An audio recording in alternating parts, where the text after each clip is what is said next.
let's talk about root cause analysis. What is it? It is doing root cause for real. So when I say for real, I don't mean let's just fake root cause, because our procedures say we've got to do it, and so let's just say, okay, we've got this problem, and then the first excuse we find to say, okay, great, I found the reason, let's just jot that down as the reason and then pretend that that's root cause, because it's not. That's really not. And when I audit, I see many factories doing root cause, and they're really not doing root cause, so they're not making the effort. So when I say let's do root cause analysis for real, I mean let's really protect our business and do root cause properly.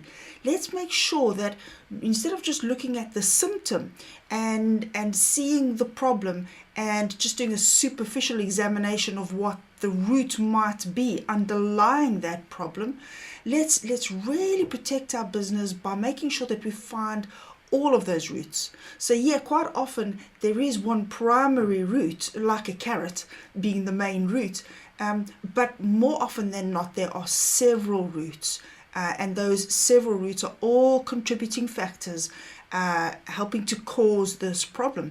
So if we really want to protect ourselves, if we really want to do a fantastic job at root cause analysis, we need to dig deep, find all of those issues, and mitigate every single one of them.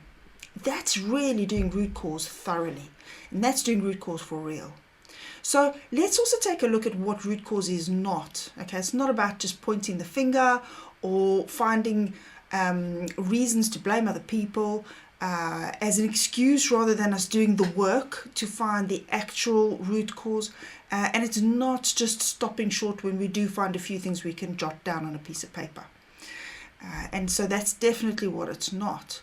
Let's take a closer look at what it is. It is always looking further. And so, just as an example, somebody doesn't follow a procedure. What's the most common thing we do? Retraining. But we really need to say, why was that person not trained in the first place? Or if they were trained, why were they not trained effectively before? Or if they were trained effectively once upon a time but they've since forgotten, then why is our training not frequent enough? Or why are those learning points not reinforced regularly? Yeah, so we always have to ask that extra question. But why? But why? Now, it's finding all those contributing factors, as I suggested before. Those are the multiple roots. And it's stopping every single one of those factors from combining together to cause the problem again in the future. And then it's also about sharing that learning. So effective preventive action is about sharing that learning, so that on a similar product or a similar line or a sister site, for example, we can share the learning with them so that they never experience the problem ever to begin with. That is real preventive action. So you'll have come across corrective and preventive action as the consequences or the next steps to finding out all of those root causes and then correcting them and then preventing them from happening again. So we share that learning. And we can also take a look at it this way. We can say, yes, there are several tools that we can use to do root cause analysis, but at the end of the day, whether you're using 5 whys as in this picture, or whether you're using something more complex like the Ishikawa diagram, which is also called the fishbone diagram, or whatever tool you are using, it's using that tool to keep going, as I said, to keep digging, to finding those underlying root causes.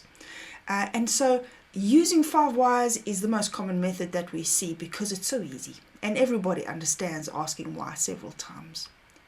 And just take note, however, that there is a disadvantage to the 5 why methodology, and you might have come across this yourself in the past. If I do 5 whys and if you do 5 whys, we're probably going to come up with different root causes, and that is because the very first question you ask then defines the subsequent questions. So 5 whys is a very blinkered, very narrow approach to root cause analysis. We need to be careful about what is that first question we ask, because that's then the line of investigation that we're going to follow. Your line of investigation might start with a different question and you might end up with a different answer. So the answer to that, or the solution to that, is yes, using 5 whys, but making sure we start with several questions and follow each of those questions as a separate line of inquiry several times. That's an effective 5 why root cause analysis. And in fact, that's all Fishbone is. Fishbone is asking several whys also, but using different lines of inquiry as depicted by the bones of the fish. So lots of different tools that we can use, different methodologies, but the underlying point that I'm making here in this talk is about making the effort to keep going.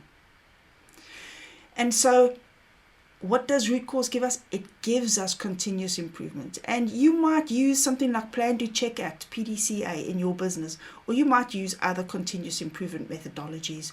But root cause is also something that drives our business forward through to continuous improvement.